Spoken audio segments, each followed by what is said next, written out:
everyone, and welcome to today's QPI webinar, Understanding and Responding to Caregiver Grief and Loss. I'm excited to have this webinar today. Our whole September Fall series is on this topic. Our practice exchange, which will be happening next week, will continue the conversation exploring grief and loss. It's really good to see this space filling up. But I really want to kick us off today. We have Carol Edwards, who will be leading our group today. Many of you know Carol through her work at QPI, but today she'll be talking to us in another role and bringing us a presentation on understanding and responding to caregiver grief and loss as it is specific to child welfare. Grief and loss is something that we all experience at some point in our lives, and grief is a very natural response to loss. But what we're going to look at today is really unpack that on what are the unique pieces of it in child welfare? What are the unique pieces of it for our youth, our caregivers, birth parents, foster parents, the whole spectrum. So I'm excited to turn it over now to Carol Edwards, and she'll introduce our other panelists today also. Thank you so much, Terry. So hello, everyone. Welcome to our session today. And I just wanted to start out by thanking you for the amazing work that you're doing in your local communities or in your states around excellent parenting for children and making sure that every child has the opportunity to thrive, reach their goals and dreams, and to feel loved, supported, and cared for. So that's what we're all about. I have the privilege today of being joined by two additional presenters. So first, Pam McDill. Pam is a past recipient, actually, of a YLC Unsung Heroes Award.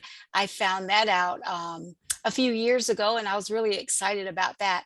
And she's also the former FSU College of Social Work BSW program director. Pam has expertise in child welfare as well as in medical social work. And one of the things that I know about Pam that I'm excited about is that she was instrumental in starting a program on FSU's campus called Unconquered Scholars for youth. Many of those youth are youth who grew up in the foster care system. And so now they have wraparound support that was not there before Pam brought that issue to the table. So thanks, Pam, for joining us today. And she also has certifications in bereavement counseling. Now, Molly Clore is a dynamic presenter, and she is the Foster Family Support Program Manager at the Northwest Florida Health Network. I still call it Big Bend Community-Based Care because it's hard for me to make the switch. But Molly is a leader there for our parent community and has really been instrumental in taking charge of our licensing operations for that community-based care agency. And she would tell you that it is totally run and directed by parents. And that's really exciting. And she works in partnership with many professionals. She also has additional educational certifications, also dealing with grief and bereavement. So you have experts here today. And what we're going to do is we're going to work collaboratively together to make sure that we're focused on three main areas. So we're going to explore loss and grief specific to child welfare. Of course, there's some commonality when we talk about loss and grief, but our examples and conversation will really focus on those issues specific to child welfare. We're also going to focus on grief and loss as it relates to caregivers providing excellent care for children. So there are two parts to our session today. The first part, we're going to be exploring some of the losses that children experience, and then how they demonstrate that grief, and then what it requires in parenting. And then the next part, we're going to turn it around, and we're going to focus on grief and loss as a result of caregiving, what caregivers themselves experience, what their families experience, what their children experience. So we'll go in both directions throughout our session. I'm going to turn it over to Pam first to really define for us what grief and loss means, and then she'll cover the first section. Thank you, Carol. Yeah, I just want to reiterate too, it's a pleasure to be with you all today. This is a topic that's near and dear to my heart, and in particular working with those children who've grown up in foster care or in kinship care, and people who work as foster parents, and just the challenges of those relationships that are really specific to issues of loss, bereavement, and grief. That I think kind of go unviewed or looked into, because there's kind of this assumption that if you're a foster parent, you're taking kids into your home and they are going to come and go without a lot of implication, and that is so far from the truth. But I want to start out with some definitions, and these are certainly things that are probably not unfamiliar to you all. Talking a little bit about what loss is. And loss really is an inevitable and normal part of our lives. And it's really what we experience when something changes in our life, or when we're deprived of someone or something that we once had. We experience loss throughout our lifespan. And I think this is something that I really clarify when I talk to folks is it's not just about death. I think there's a lot of focus on how people cope with death and dying, but it really is about the losses that we experience and the challenges that those losses bring to us. Because the bottom line is, if you're attached to something or someone or a place, the more attached you are, the more challenging and pronounced that loss is. So it can be a really difficult and painful process. But I think if you all reflect on your own lives and the losses that you've experienced, when you are able to incorporate those losses into your lives, it also helps you to become a more resilient person and to be able to find a place of acceptance and healing that doesn't always seem like you're going to get there, but it's a way in which we grow as human beings, and in experiencing those losses, we also experience grief. And grief is really that emotional response to either a loss or an injury or a life-changing event, or something that's a change in our natural patterns. Grief is how we express loss externally. And grief looks in a lot of different ways. I think people just think of grief as, I guess, what I call seen on TV, which is how it gets portrayed in society. But in reality, grief really is an entire whole person experience. You can have a grief reaction that is a physical one, an emotional one, cognitive, social, and spiritual. It can look in a variety of ways. Like I said, not everybody cries when they're grieving. Some people get angry. Some people experience physical symptoms. So it is a holistic expression of the losses that we experience as human beings. And, these are just, while they're normal and natural, many times they get misinterpreted, or people feel like how you're experiencing grief isn't, quote, normal.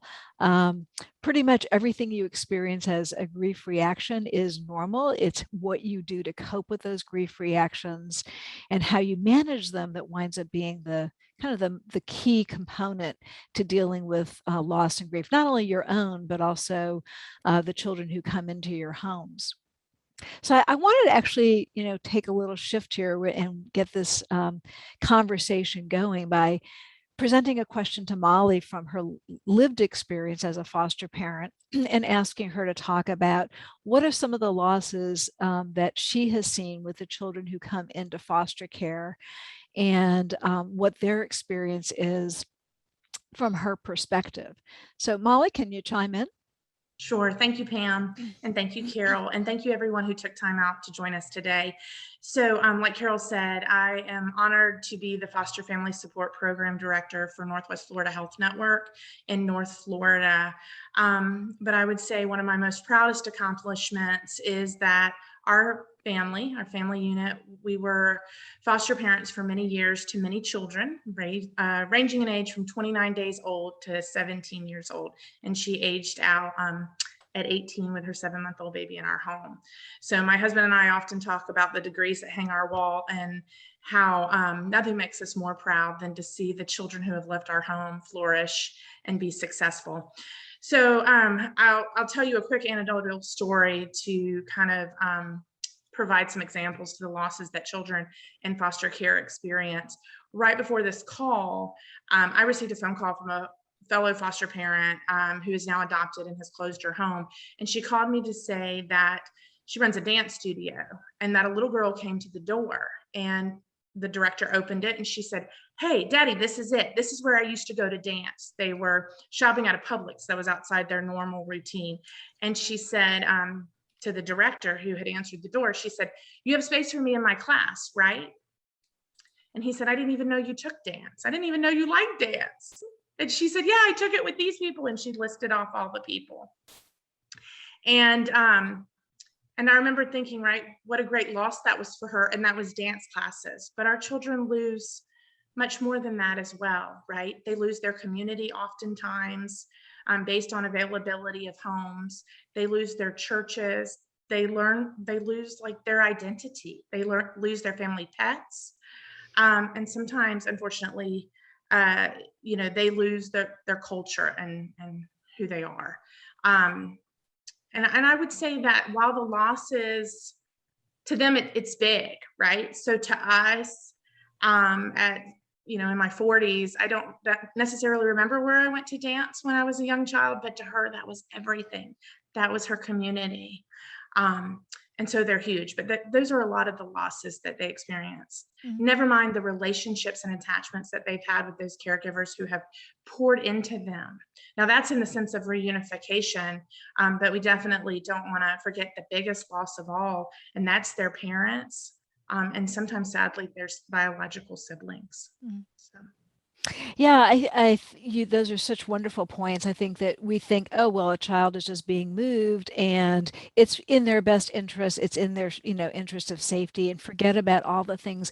I think one of the biggest impacts and something that I really advocated for is when children are moved from a biological home, their connections, especially if they're school-aged, is their school, their teachers, their friends, and the losses that they experience by not only taking them out of their home, but their entire support system. I think about like if one day somebody came to my house and moved me with nothing, but maybe a little, bag of clothes, and move me, 100 miles away, what that would be like. And I think for all of us, it would be just a really disorienting situation. So yeah, their family, their relatives, their friends, their schools, their neighborhoods, things that are familiar to them, things like food and maybe even the language that they speak might be different.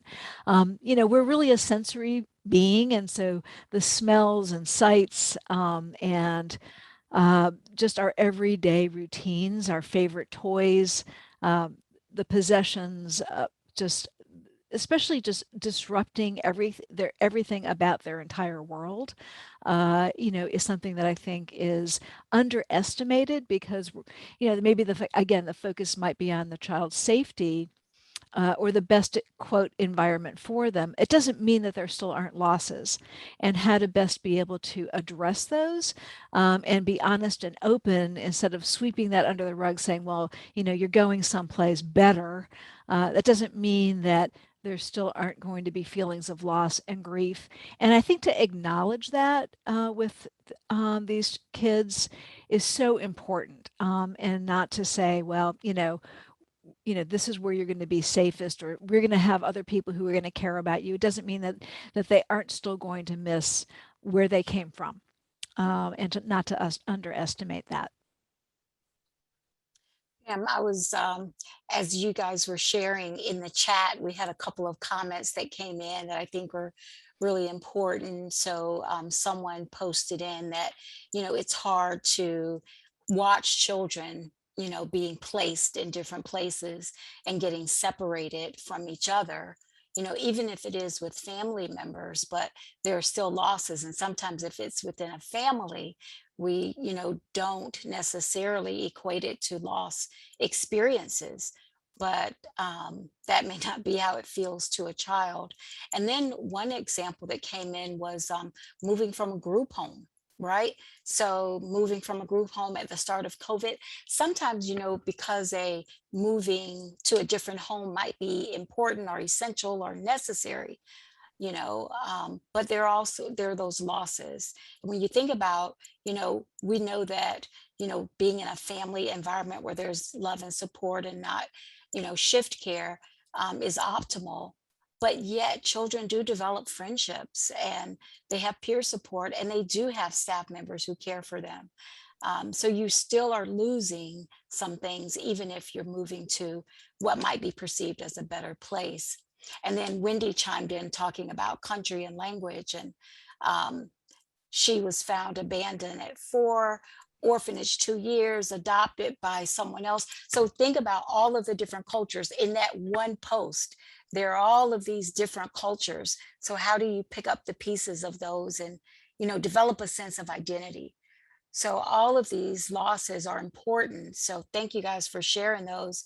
And think about it for yourself. I mean, I would encourage everybody who's chiming in to always think about what that experience is like for you when you think about your own childhood experiences and your own losses and what makes you remember childhood. And I think about different people who were part of my life, and it is a smell. I remember walking in Miss Summers' home, and I don't know why her house smelled the way it did, but I loved the smell of her house, and it's the smell of childhood for me. That's where I experienced it. So we anchor, our connections in all different ways, and that's really important for us. The other thing too, Carol, I was thinking too, is that, while the adults in these situations sometimes have planned out some of these moves to a child, that's not what it's like. It's a sudden change that they may not have had a whole lot of warning about. And I think that just exacerbates their feelings of loss. Yeah, absolutely. Okay. We're going to keep moving on. One of the things that you'll find is that we are not short on information today because we know how important this topic is. We like to think about, now that we've thought about some of those losses that children experience, it's important for us to hear from those voices of lived experience, from caregivers who have supported children as they really move through some of those grief experiences and what that might be like. So I'm going to pull Molly into our conversation, and really we're going to focus on a couple of questions. So Molly, first, let's look at, as a caregiver, and we know you have amazing experience. I don't know how many children Molly has parented, but I know that they're double digits and they're higher than the number I could parent. But in that experience, how have you experienced children grieving their losses, and really helping us to understand, what does it look like? How does that grief express itself when children are going through it? So, like I had mentioned earlier, Carol, we did have the wonderful opportunity of welcoming many children in our home, and it's it's so fascinating, for lack of better words, the range of expressions that you see from children. So I remember fostering a sweet little 6-year-old who is now 9, because time flies when you're having fun, and she comes over just about every weekend to play. But I remember for her, it was the typical, what I would envision as grief, right? And that was, you would lay in your bed and cry, right? Or she'd say, "Miss Molly, would you pat my back and stay in here until I fall asleep?" Her sister would call out for her mom while she was sleeping at night. For the babies that we'd have, we'd sometimes find that maybe they were restless. They couldn't sleep after the night of a visit. They couldn't verbalize that They wanted that smell. They wanted the touch of the person who had held them 3 or 4 hours later or earlier in the day, because they knew something about that was right, but maybe they couldn't express why, right? We had the teenager who sometimes would show her grief with the unmet expectations of what her future was going to look like, by sometimes like getting angry or upset, right? We had other teenagers who would show their grief by acting like none of it mattered, right? It's okay. It's all right, right? I didn't care. I didn't care about that. I don't care about that, right? I'm not going to do my schoolwork because it doesn't matter. None of it matters, right? I'm not going to work on getting my driver's license because none of it matters. So there was a whole range of behaviors. And so oftentimes what I, as a caregiver, I have to step back and say, what is the need behind this behavior? What is it that they're trying to tell us? What happened today or a couple days before? And I think if we ask ourselves that, we have a better chance of kind of understanding and then trying to figure out how to meet that need. So, yeah, I mean, Thanks, I think it would be hard to describe it because there's so many different experiences that children have. But I think with any behavior, we just go back and ask, what is the why behind that? And you know what, Molly, when you were saying that, I was thinking about, how children push. And so we experience like that resistance and that anger. I think someone in the chat wrote in about anger, but sometimes it feels like the children are pushing you away, and like you want to love them and care for them, and they're pushing you away. And it's difficult, to continue to move forward. So in the context of relationships, because in QPI we talk about, relationships drive everything that we're doing. So when we think about the importance of how caregivers have this incredible task, right, of joining and connecting with children who may not have a lot of similarities to themselves, but you have to form those relationships so that you can love and care for them. But when a child is behaving in a manner that makes it difficult, that can really interfere with those relationships. So I'm just wondering if you have any perspective on that in terms of the impact on relationships when children are grieving. Yeah, it's hard. I'm going to say that love is hard. Before we got on this, I was telling the panelists, right? Like, I'm wearing a shirt today that says love does hard things. There is nothing easy about building relationships in or outside of foster care, but especially when the child welfare system is involved. It's hard. And grief and loss so greatly impacts how our children behave and their relationships, right? I mean, an adoption is coming up and the kiddo is wondering, is this where I'm supposed to be? Is this going to be forever? I'm starting to feel comfortable, but the last time I felt comfortable, that family asked me to leave. I'm grieving that my last name is going to change, and this is who I identified myself as. All of that. And then as a caregiver, I'm feeling, well, am I not good enough? I thought I was enough, but maybe I'm not, right? He or she broke these things that were valuable to me, and they knew that they were valuable to me, right? Why does she push me away? But then she tells other people she wants me to be her mommy. And I mean, I think that's a fair example of how it impacts. We need a lot of grace for caregivers and our little ones. We really do. We really do. I noticed that there were some really great comments in the chat, and just parents recognizing, how this ties into what they've experienced and what they've seen in children, some of the behaviors that they've seen, children pushing them away and you're trying to get closer. And Trish just wrote in about hoarding. I mean, there are all kinds of behaviors that we might see. And so the question to us is, are we connecting that to a grief emotions that's part of a loss experience for children? So are we connecting those things together? And do we have space, right, in our parenting, but also in our care? And that includes every person that's part of the partnership.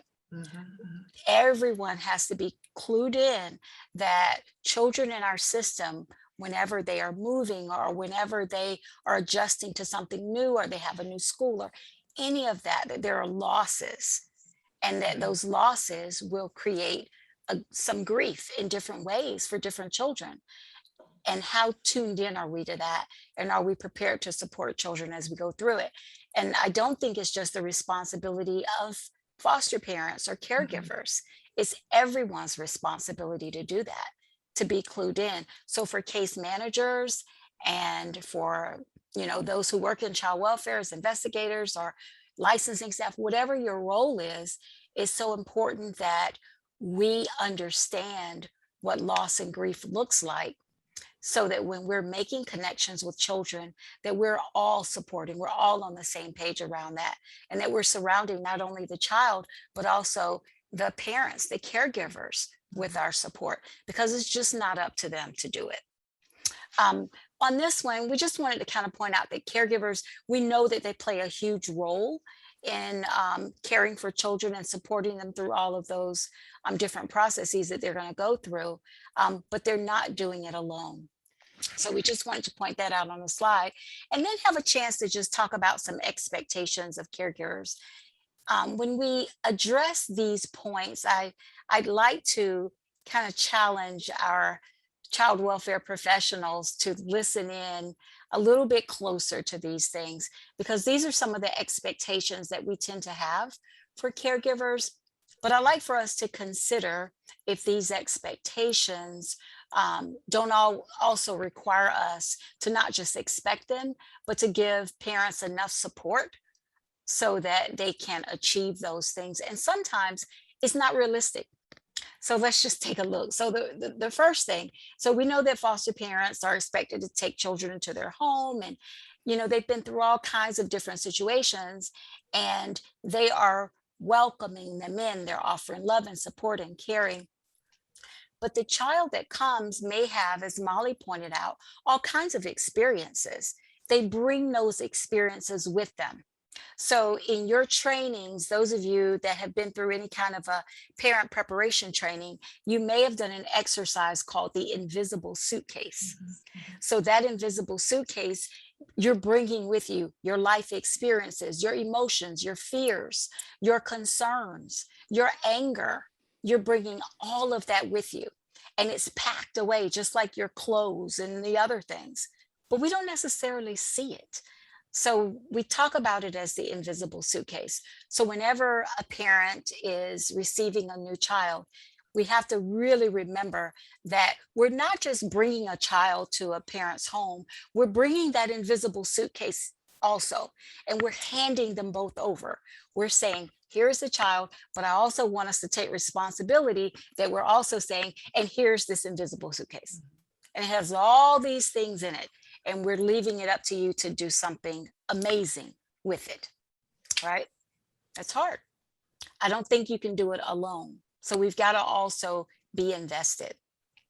Another point we wanted to make is that, caregivers are invested emotionally with children, spiritually, physically. They're nurturing them, they're supporting them through all of the difficulties and challenges they may experience. And we expect them to love and to care for children. Yet, when a child needs to move, or a parent has to make a different life decision, and they can no longer parent the child, regardless of what the reason is, when children have to leave, it brings on its own set of loss and grief experiences. And it's almost like we expect parents to just snap to it. Like, hey, we told you this was temporary. Anybody relate to that? I hope you've never had a professional tell you that you should know that this was temporary. It is called fostering. So saying that it's temporary, expecting someone to invest love and to care for a child as if it's their own child, and then expecting them to turn it off is not only unrealistic, but I think it's an unkind expectation. And then we have, parents are just expected to do everything that we can think about, especially when it comes to keeping all of us informed. They're keeping the entire system informed, right? So you're doing the parenting, but you're also reporting back to everybody. This is what's happening on a day-to-day basis. And then the co-parenting. I have to say that co-parenting is such a beautiful expression of love for a child. And we see parents do this. Parents were doing this before we had a law about it, before we had policies about it. Parents were co-parenting and able to create some connections for children, so they didn't have to lose their connections. Even when they return home, they're able to maintain them so much of the time. But we really expect caregivers to do all of these things joyfully. And when they are struggling, who is there to offer support? So think about it. While children are going through these grief and loss experiences, caregivers are getting them through it.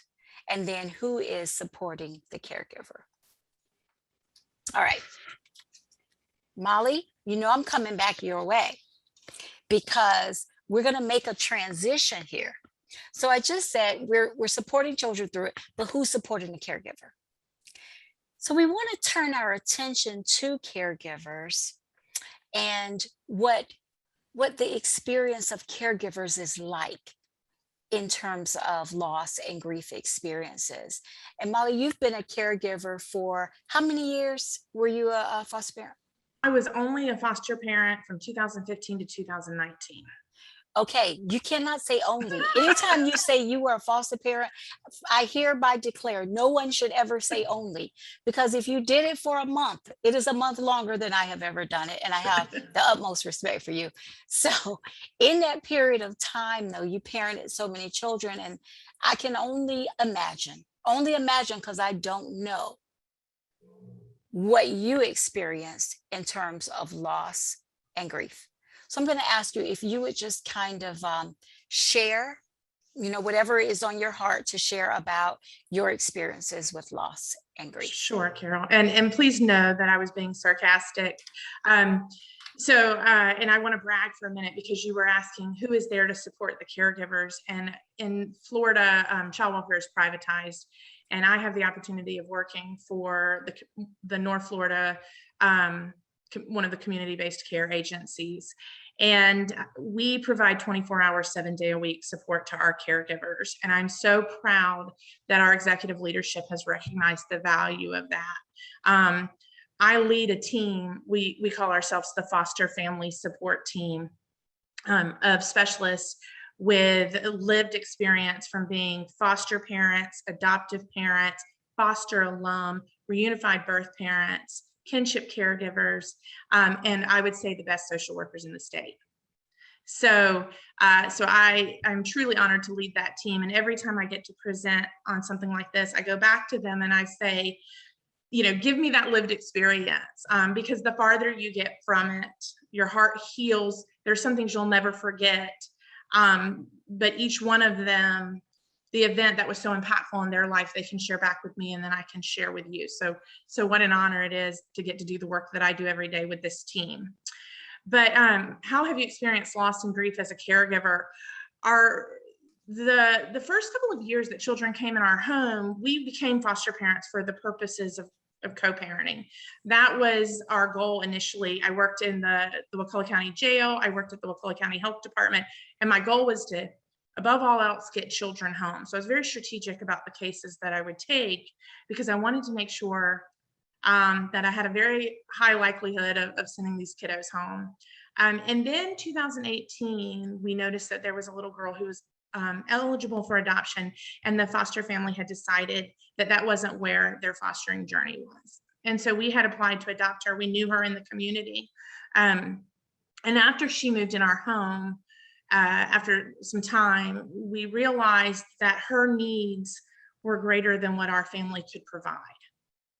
And we had to make a decision as a family to see if there was a more therapeutic space for her within the state. And so ultimately she was moved. I had never experienced anything like that before.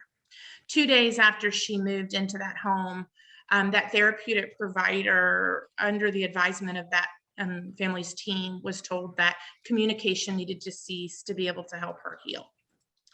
And so we supported that because we were not parenting her day to day. And my hands were tied, right? I didn't have a choice. The grief that I felt and my children felt and my husband felt was unlike any other. We had known the death of loved ones, right? We had experienced, my own father died at a very young age. I knew what it was like to have someone be lost in a tragic accident, or when they're suffering from cancer or a debilitating disease, but I had never known what it was like to grieve someone who was still alive. And it just about killed us. And we realized very quickly that we ran way over our head. And so we started reaching out to our community. And what we found was a lot of people couldn't relate. They didn't know, they didn't understand this grief. I went to one professional and they told me, well, she's moved. So you're okay, right? And you're not going to take any more children, right? Because you don't need to work in it and foster. And this is too much for your boys, my biological sons. All I really wanted was just for someone to sit in the room and listen to me talk about her. And I wanted no one to say, like, you shouldn't have done this, or she's in a better place now. I wanted them to laugh with me. They could cry with me if they wanted. I wanted them to hear me describe to her how she looked when she twirled around the living room floor in her new dress that I would buy from Target. I wanted them to know, the pain that I felt when I felt like I had made the best decision for her, but was it really? I don't know. So that to me, I would say that was the worst grief that I had ever felt in my entire life. It took us about a year of intense counseling, therapeutic support, and support from my other foster and adoptive parent friends to finally get to a point where I didn't wake up in the middle of the night calling out her name. Right? Because Carol, you could tell me today she's safe. You could tell me that there have been no abuse reports on this home. You could tell me that you saw her and she's transitioning to another foster home and she had a smile on her face that day. But what you can't tell me is when she closes her eyes at night, when she goes to sleep, does she feel like I abandoned her? Mm-hmm. Right? Yep. And that's how grief for me. So it was I prepared? No. Had I fostered many children before her? Yes. We had a 29-day-old baby come in our home that was physically broken. Physically. Someone had hurt him so bad that he could not be held unless you were like this. And when he left us and transitioned to his father, I cried because I missed him and I cherished that experience. But I was cheering that dad on, right? And I knew I had done something that was so much bigger, and I knew that the dad and I were going to stay in contact, and I knew I had worked with the dad to be in a place where I knew that kiddo was going to be safe. But for her, I couldn't guarantee that. And I don't know if that's the answer you were looking for, but that's how I would explain the experience of loss and grief. It was the fall of 2019, and I still cry when I say her name. So, Molly, what can I say? Yeah. I will say that the chats said it all. Okay, I haven't read them, so You didn't need to read them. The chats affirm. They are affirming, and so as you're talking, the folks that are on are also connecting and remembering and feeling and thinking. And so many chatted in, thank you for sharing from your heart and sharing your story. And, and this is real. I mean, you can't rehearse this. You can't, this is just, we're all in an experience. And so all I can say is thanking you for your honesty, your vulnerability, and for sharing it with us. And for those who are also chatting in, you know, this is you're using that chat as a space to express yourself and to support each other. So, we're honoring that. We're honoring that space. And we also honor what you give to children and families, and recognizing and validating, the experiences you have, that what you feel is how you feel. And there's no time clock on it. You can't tell someone to turn it off, or you shouldn't feel like that. And you're right. Somebody wrote in the chat, there's a certain amount of this that you can only experience by being in that same kind of situation. So we definitely honor and respect that as well. Now, Molly shared some things that I think are reflected in some of the key points we wanted to make during this section. And that first one is just that caregiver grief is normal. It is normal. And sometimes it begins at a weird time or at a weird moment. You don't expect it to. You're sitting in a staffing and all of a sudden you feel so emotional. You don't know. You're sitting in court and you know it. You're parenting this child, but you don't know when it's going to hit you. So just know that it's normal to experience some grief. And I also want to extend this, and I didn't think about this before, but even to professionals who are on the call, social workers and case managers and counselors and all. I mean, the reality of it is that you'll experience grief too. If you're working in child welfare and you make a loving connection to a child, you're going to experience it too. Megan just wrote in that she's a social worker and grieves a lot. So our professionalism doesn't make us immune to experiencing human emotions, feelings, and loss. We feel it too. So keeping that in mind as well.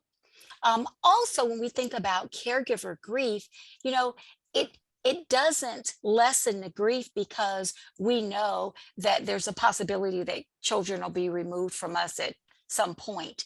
It's not like you hold back because you know that's coming.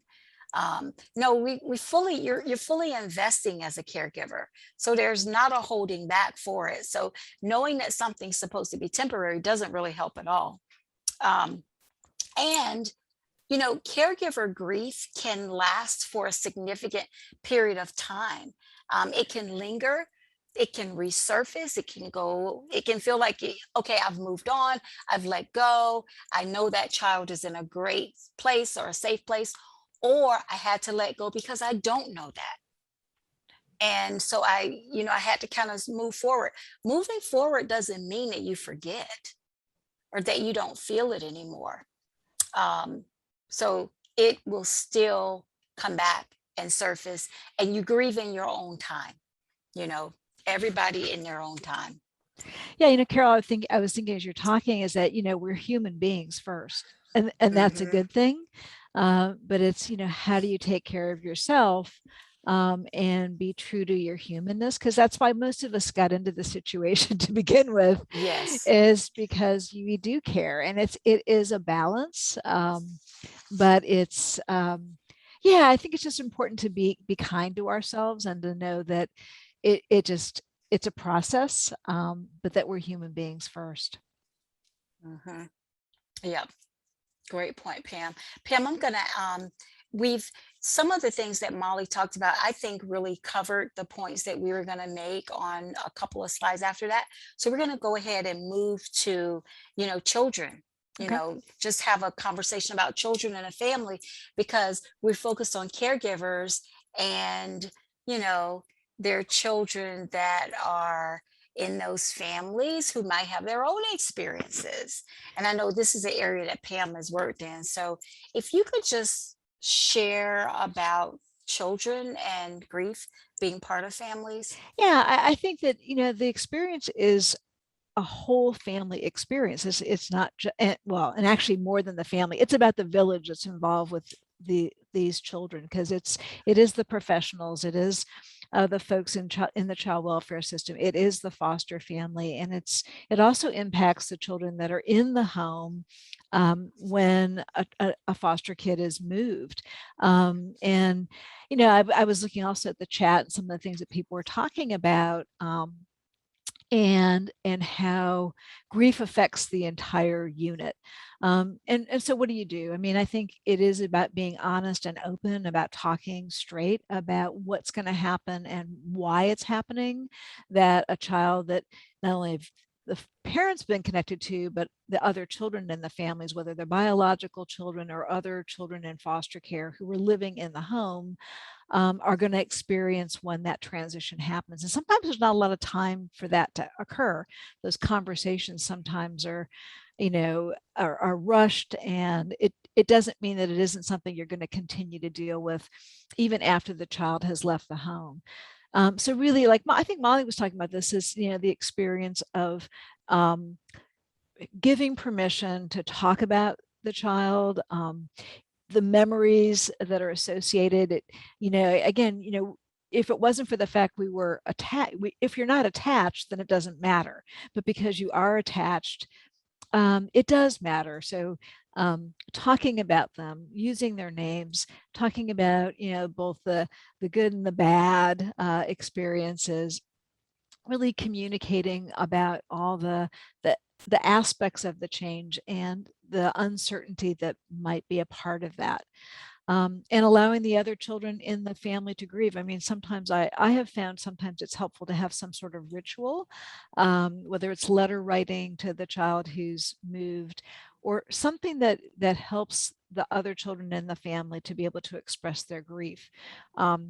Whether your children are artistic, I mean, looking for ways to help them with their own outlets of self-expression.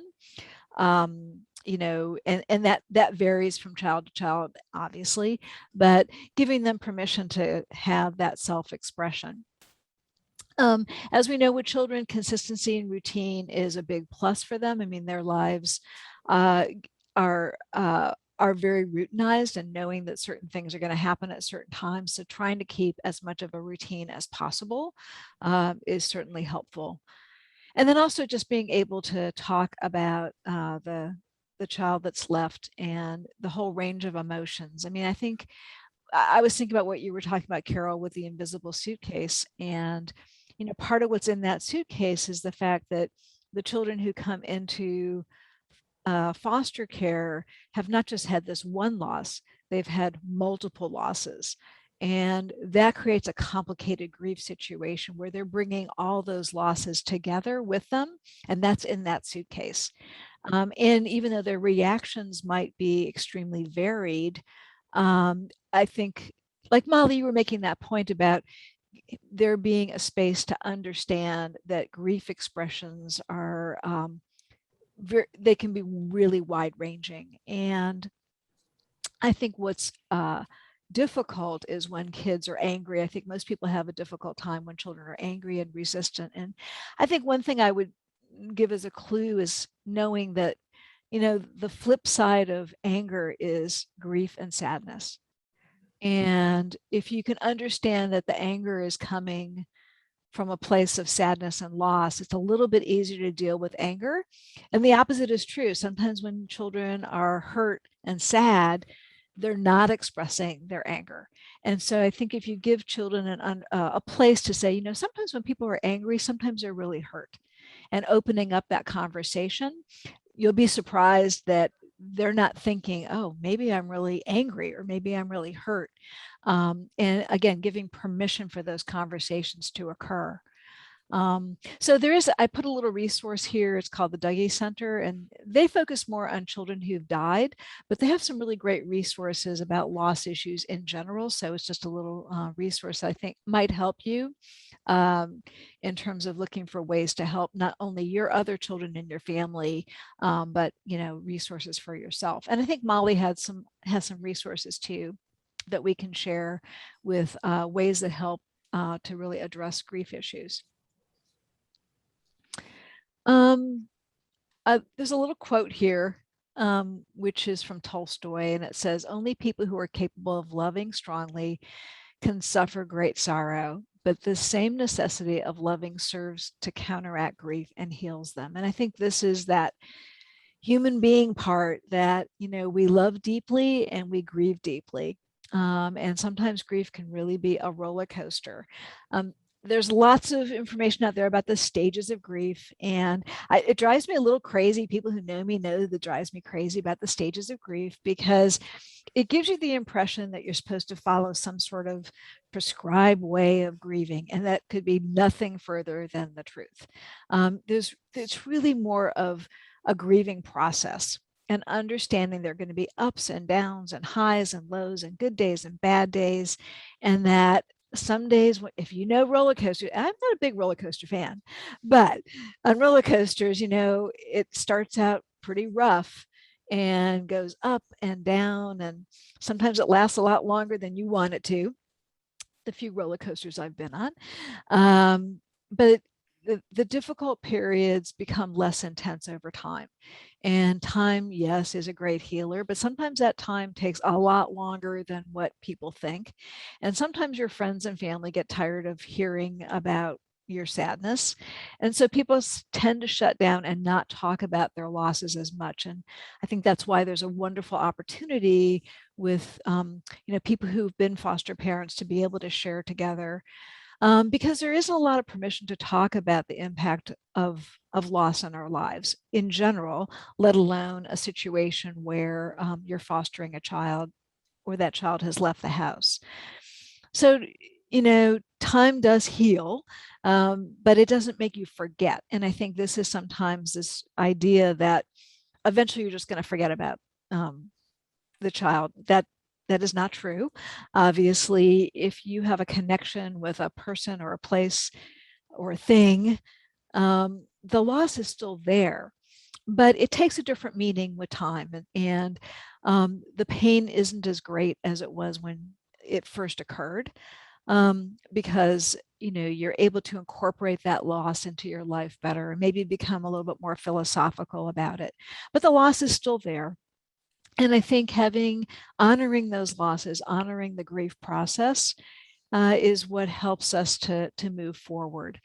So I think being patient and kind to ourselves as you're experiencing losses in our lives is really kind of the key to being able to move forward and also, learn. I mean, I think one of the wonderful things about losses is that they're a great teacher, and they help us to really understand our resilience, understand how we can be stronger from this. And I know, I've met many kids who've been through the foster care process, and they are unbelievably resilient. And I think they would have probably preferred not dealing with a lot of things in their lives, but the fact that they have been able to incorporate those losses and grown stronger from them, is something we should be applauding and celebrating. Pam, when you were just talking about that, I was just thinking about, it just brings back so many memories when, as we've been in this conversation. I don't know if you guys are like me, but I've been thinking about losses and, being able to connect to the loss experience. And the experience might, be different depending on, what our loss is. But we all have experienced it on some level. So it's humanizing to be able to connect with it. Some of the symptoms, Pam talked about the stages of grief that most of us learned at some point. These were the stages, and lots of comments in the chat about that. But instead of that, we just wanted to highlight some of the symptoms. So these aren't stages. These are just symptoms of grief experiences. So that when you are feeling some of this, when you're experiencing it, you might step back and think about, is it connected to a loss? Or is this part of your grief experience? Instead of just keeping on going and not really paying attention to it and addressing it. So probably the most common beginning part of those feelings has to do with just feeling kind of numb in shock, and like you really just don't even believe that this is happening. And so when we're doing that stage, we might do things like keep doing what we do all the time, barreling through it. And others are asking, are we okay? Are you okay? And it's like, oh, yeah, sure. Everything's great. Right. So that shock and disbelief can create in us an amount of distance from the loss experience so that we can be strong enough to go through it.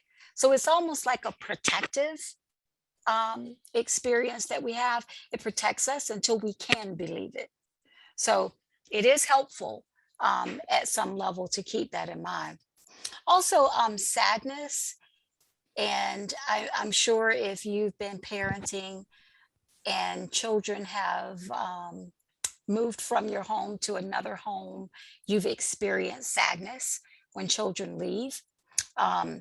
We experience sadness in so many different ways, but when we think about feeling sad, it's that feeling of being alone in sadness. It's like no one feels what I'm feeling. Nothing feels right. The things I enjoy, I don't feel a sense of joy at that moment. So that's that kind of sadness that kind of feels heavy, like a weight. There might also be, you might have feelings of guilt. It could be guilt about something that you said. You know, we talked about children like really pushing it, right? Resisting, you know, doing all kinds of different things to distance. And you might, in one of those moments, said something that you wish you hadn't have said. And so when you have a loss, then you're thinking, I shouldn't have said that, right? You feel so guilty for having said it or done it or whatever the situation. So that might be part of what you experience during that grief. Also, anger. Anger can be directed in lots of different areas. It's not always directed in the place where you felt the loss, but you can just feel angry. And so people might say, hey, I didn't do anything. Why are you taking it out on me? So you might feel that anger. A lot of times parents will wonder, why does the child seem so sweet and easy and nice around other people? And then with me, I get all the anger. And so we know that that comes from a place of safety, of feeling safe enough to express anger. You have to feel safe enough to let it out. And so sometimes children are great in spaces where there's a limited amount of safety. But then with you, it may all come out. There's also fear of the unknown. I think Molly said it in one of her examples, not knowing what the child was experiencing, not knowing when they went to bed at night. Molly said if the child felt that she abandoned her. That stuck with me, Molly, when you said that.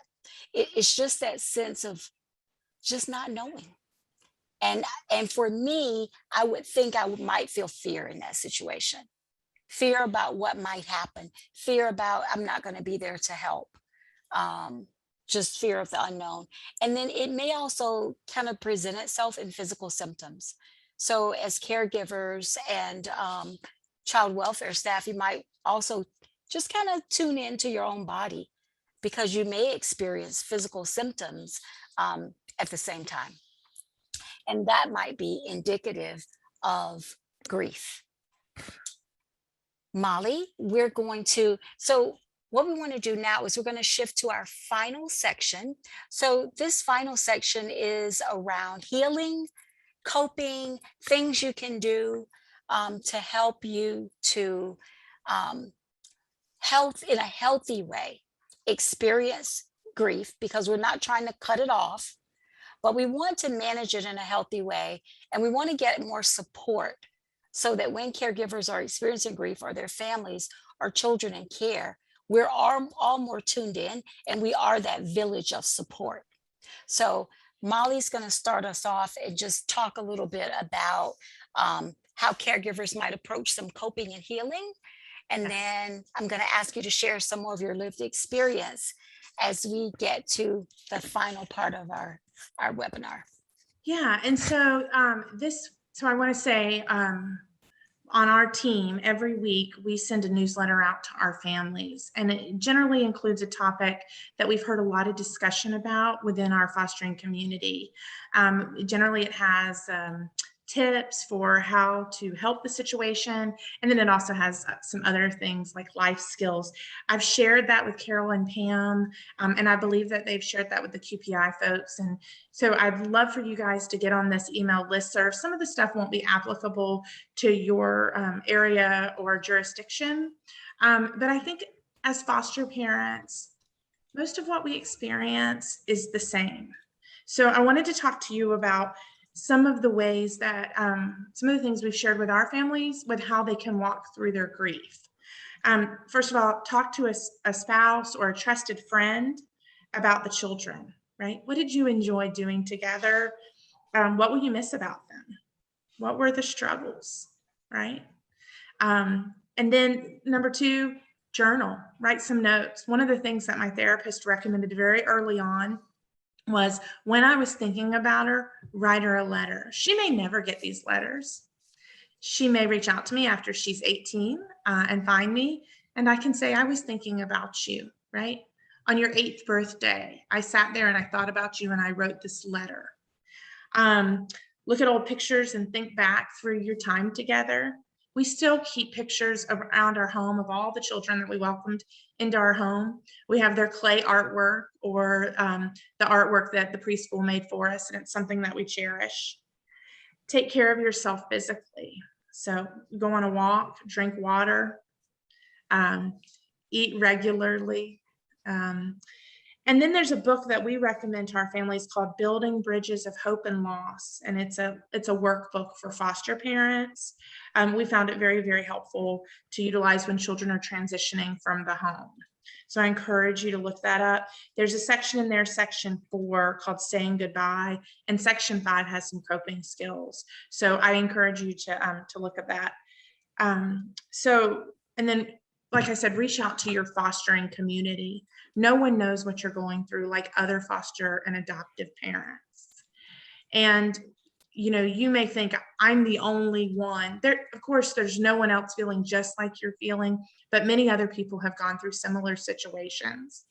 And they would love nothing more than to sit and just listen, right? And to know that someone else is going through or has gone through what they've experienced. My favorite thing to do is to sit and tell stories about the children that were in our home. It's so therapeutic and healing for me. And I'm sure sometimes people think, you know, this girl talks too much, but your true friends don't mind, right? Because they want you to be your very best. So, Molly, I think you, when you shared, I was going to ask you a couple of questions at the end, and you kind of started sharing this with some of the advice that you just shared with us. And I did put in the chat that the email for the newsletter, that everyone will be receiving that. So we will be sending that out to you so you can get on that email list. It's great. I looked at it today. It was the first time I'd seen it, and I thought it was so helpful. So I think you will be very excited to add that to your resources. In thinking about some of the practices that you just talked about. Oh, you're going to get that email after the webinar, everybody. So we'll be sending that out to you. So when you think about some of those experiences, I don't see Molly's face on there. I don't know if she accidentally got cut off or something, but she'll join us back.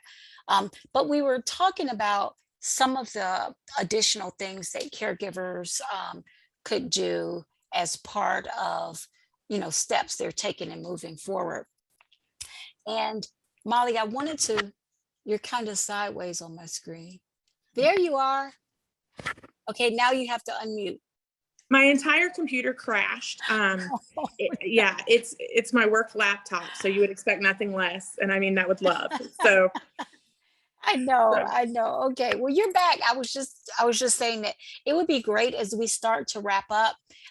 If you could just kind of share, I want to focus on like relationship based, because we know that QPI, we're so much about relationships and we're all connected in this together. But how could relationship-based partnerships help caregivers during periods of loss and grief? And I just like to extend it not just to caregivers, but to everyone who's involved. How can partnerships really support that? It's huge. I mean, goodness gracious, Carol, I couldn't even imagine being a foster parent and not having QPI and relationship-based partnership. You know, very early on when one of our children moved to a non-relative, a friend of the family's, right? I was able to get updates. I was able to act as a support system for them.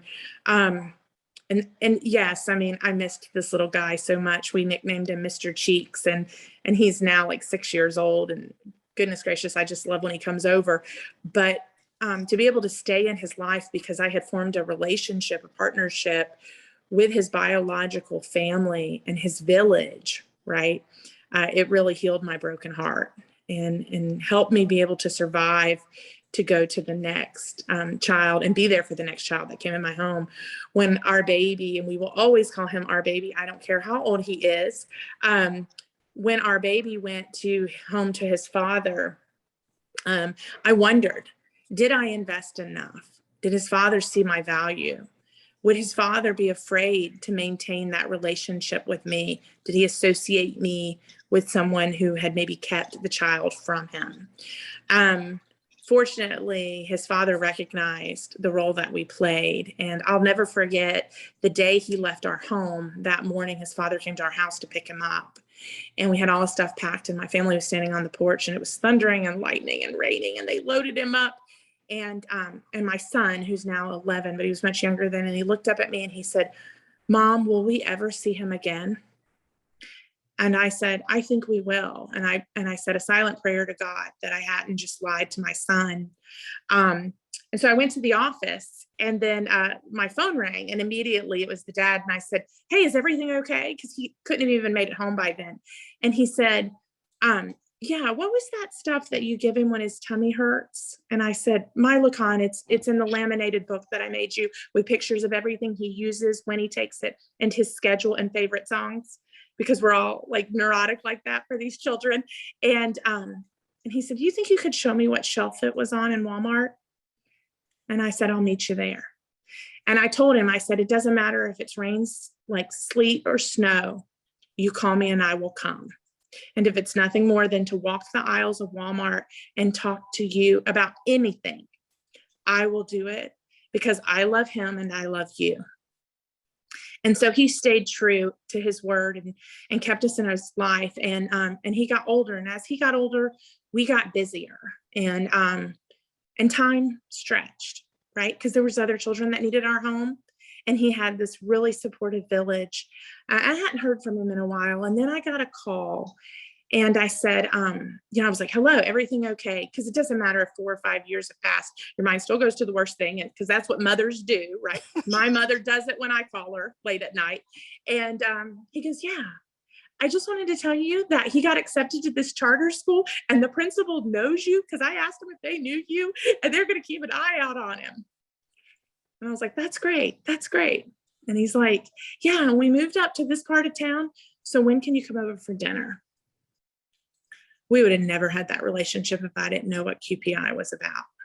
Mm-hmm. Right. And because of that relationship and all of the other relationships that I've shared, I've been able to continue to do this.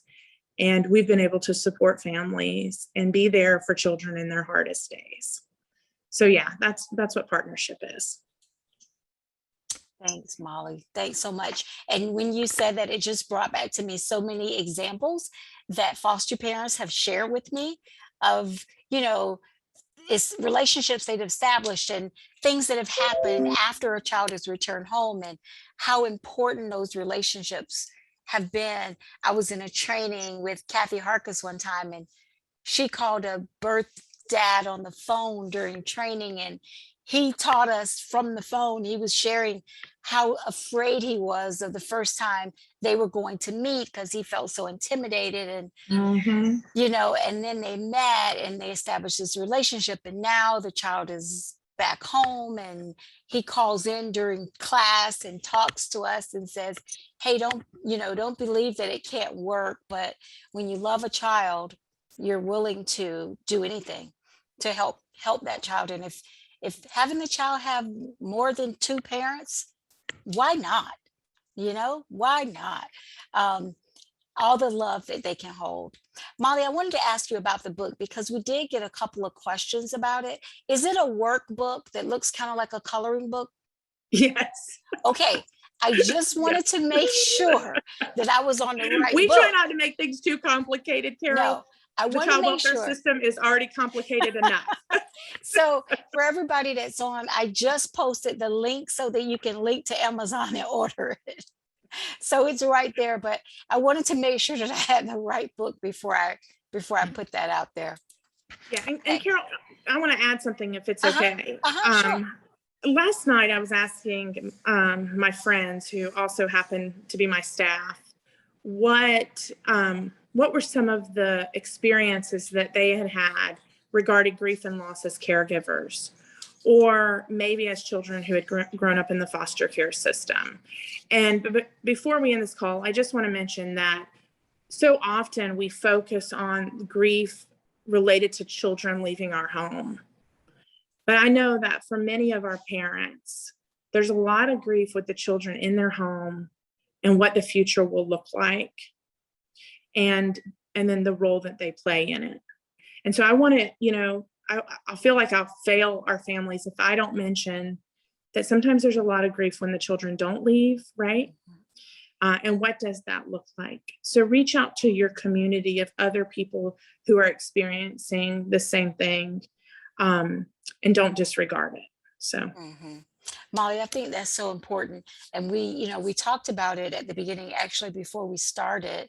And we talked about our expectations we have for our children and how when those expectations don't meet the reality of what happens, how we can grieve some of the experiences that we had planned, like going to their wedding or, going to visit them in their own home one day or seeing them get a great job and, having to accept sometimes what might be limitations might also create, like Molly's saying, some of those grief experiences. And when you're thinking of getting to a time of being able to have what people talk of as the empty nest, what we find is that in some families that doesn't happen, that children don't leave, and sometimes they don't have the capacity to be able to do it.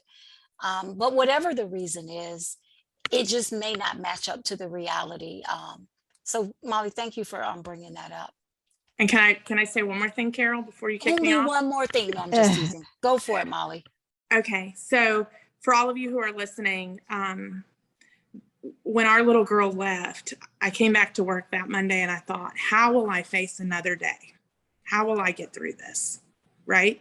How will I get up and help other people and ask them to do what I felt like I was failing at? Right? So for the professionals on the call, I want to read you this quote. And then for the foster parents who think that they can't handle going into the darkness one more time, because unfortunately, a lot of time it is like going into the darkness, right? I want to read you this quote, and I want this to speak to you, okay? But a coworker of mine who had a child leave abruptly from their home and then went on to adopt 5 children, she had printed this for me and framed it and had put it on my desk. And she said nothing at all. When I went in my office, I saw it. And then she came behind me and she shut the door and walked out. So I want to read it to you because I think it's so impactful. It's J.R.R. Tolkien. And it says, "It's like in the great stories, Mr. Frodo, the ones that really mattered. Full of darkness and danger they were. And sometimes you didn't want to know the end, because how could the end be happy? How could the world go back to the way it was when so much bad had happened? But in the end, it's only a passing thing, the shadow. Even darkness must pass. At some point, a new day will come. And when the sun shines, it will shine out the clearer. Those were the stories that stayed with you, that meant something, even if you were too small to understand why. But I think, Mr. Frodo, I do understand. I know now. Folks in those stories had lots of chances of turning back, but only they didn't. They kept going because they were holding on to something, that there's something good in this world and it's worth fighting for. So for me, it's the children. And when the days feel like I can't make it one more day, I remember her face. And I think if I wouldn't have been there to say yes on April 1st of 2019, where would she be today? So. Thank you, Molly. That was definitely worth taking that couple of Extra minutes to minute, share yeah. that. Absolutely. Thank you. Molly went over some of the steps that we can take. And so when you get the PowerPoint, you'll see some of them are mentioned on here, just things you can do. But I think the main thing that it boils down to, and someone else already put it in the chat, it is self-care, taking care of yourself. Because to care for others, you got to care for yourself, right? We know that we have to keep our cup full and even running over so that we have enough to nurture others. My first supervisor told me you can only nurture from your overflow, Carol, because if you're on empty, you're not able to nurture those you love. So you've got to pour in so much into your own cup that it overflows. And the overflow is what you give to others. So keeping that in mind. And I think we're going to have a few minutes left for some Q&A. So start thinking about it. If you had a question that you wanted to ask, if you would go ahead and put it in the Q&A so that we can see it, and then we'll be ready to close it down. I'm going to ask Pam. Pam, do you have any final thing that you'd like to share as we close out? And then I did want to pull up our last slide. Yeah, actually, as you know, we're at the end of this conversation. I was thinking about, as you mentioned earlier, I've been involved with a program called Unconquered Scholars, which is such a unique situation because these are students at FSU who grew up in foster care, kinship care, or were homeless. And, you know, as you all know, very few kids make it to a large university. And whenever I meet with these students, I've always asked them, you know, what's the one thing you think made a difference? And consistently, they will say it was just one person who believed in me. And I think that really gives you hope that even if your contact with a student is just a brief period of time, to not underestimate maybe the power of that impact. Because when I see students who are here at a university and they're making it, it reminds me as a social worker that you just never know the impact that you've had on a child's life. And our last slide here is that at the heart of it all, what matters most is that who has touched our lives and whose lives we've touched. And while it might seem small, it may be much bigger than what you even anticipated. Awesome. I just cannot believe how fortunate I am to have the opportunity to co-present with Pam and Molly. It's been amazing. Your comments in the chat, I have to tell you, this has been one of the most engaged groups that I've been part of on a webinar. And so I thank you for sharing with each other what your experiences are, because you never know. What you share may really touch someone in just the right place and maybe exactly what they needed to hear. So I encourage you to keep your circle of caring going, keep sharing with each other, keep loving each other. And we all keep loving those children. We've got to do that. Any questions in the Q&A? I'm asking Terry or Kirsty. No, we don't have any questions in the Q&A. I think so much has been answered along the way. And really, just to echo what you said, Carol, the chat, I've been, watching and listening, and I've gone through every emoji that's also been put in the chat, the tears, the smiles, the hearts, all of it. So I think this session was just really incredible. And the number one question that's been coming out throughout is, will we get a copy of this? And the answer is yes. Everyone who registered will get a copy of this presentation. You will get the full recording, and you will also get the slides along with the certificate. That usually comes out a few days after. So today's Thursday, so I would say it'd probably be out early next week. I'd like to echo what the chat is just booming with right now is a huge thank you, Pam, Molly, Carol. I grew up in foster care myself, and listening to this, I never really understood that what I felt was grief and loss from those experiences, that I was just designed to deal with them, to cope with it. Like some of this young people that you talked about, Molly, coming into your home, they were angry or wanted to hide it or said it didn't matter. So, it's many years later, but I'm still processing some of that. And this session really opened my eyes up to a lot of things. So thank you all. I want to remind everyone about next week to continue this conversation. We are going to have our QPI practice exchange exploring grief and loss in our work. This is your opportunity to come, to hear from the network, your colleagues in QPI, and really connect about how is this impacting practice? What are we doing in practice? What tips are we using from Carol and Pam and Molly's presentation in our work? So that's what we will do next week. I hope everyone that we will see you there. We do have one Q&A that popped up. Let me take a look at this. Is there a way to continue this, remove the stigma from foster parents / families and their loss? So we do have a little bit of time. Carol, Molly, or Pam, do you want to take that question? Okay, so the question is there a way to continue this, remove the stigma of foster parents, families, and their loss? And that was coming from Trish.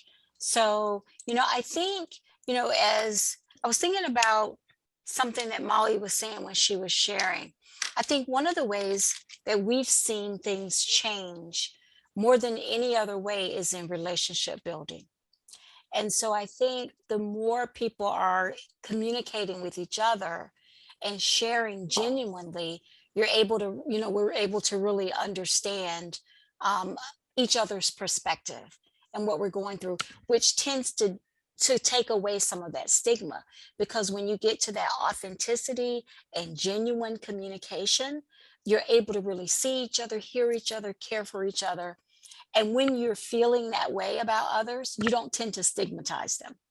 So I think it is relationship based to get it to turn around.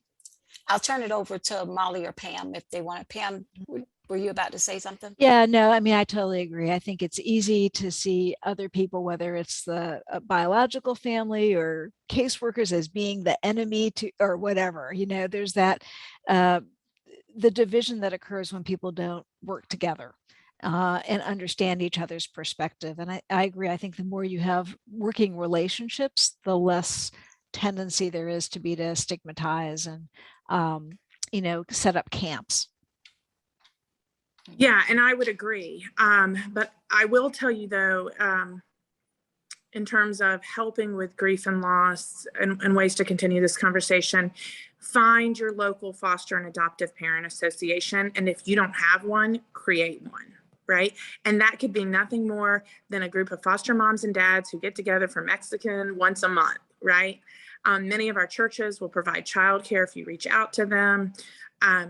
Many times there's already infrastructures in place, right? You have to find other people who know what you're going through and can relate. And then that would probably be my biggest advice. Thanks, Molly. Thanks, Pam. Anything else, Terry? No, I think this, that was our last question. And I would say, Trish, also the way to continue this is to come to the practice exchange next week and get others from your sites to come, because this is where we'll all be in the practice exchange format and we'll have our cameras on. We'll be able to look and talk to each other and really dig deeper into this and bring in kind of what we learned from today's presentation. So Terry, again, can I put in a plug for the practice exchanges? Just because sometimes people don't, like they want to know the difference between attending the webinar and a practice exchange. But I mean, really just to break it down, it's like taking everything that we've talked about today and figuring out, hey, how do we put this in practice in my local area? how do I do it? How is someone else doing it? So what is the step that how did they start it? So Molly talked about associations. How do you start one? That can be part of the practice exchange conversation. But during the exchange, you are cameras on, no one's, controlling the process. You are talking, strategizing, sharing, and you can bring in your local questions, local issues. And if there's something your area has started, then you bring it in to share, and then other people are able to learn from it instead of everyone having to start from scratch and make everything up themselves. So those practice exchanges are awesome. So I encourage you guys to definitely attend them. Great. Thank you so much, Carol. I appreciate that. So everyone, have a great remainder of your week. And again, a huge thank you to our panelists for being here today. I really appreciate it. And we will see you all next week at the practice exchange. Thank you. Bye, everybody. guys. Big Take hugs. care. I feel like at the end of this, we should hug each other. So big hugs to everyone. Lots of love out there. Yeah. Y'all take care. Okay, bye-bye. Bye, Molly. Thank you. Thank you Bye. so Molly, much, thanks a lot. Pam. Nice meeting both of you. Thank you. Good to meet you.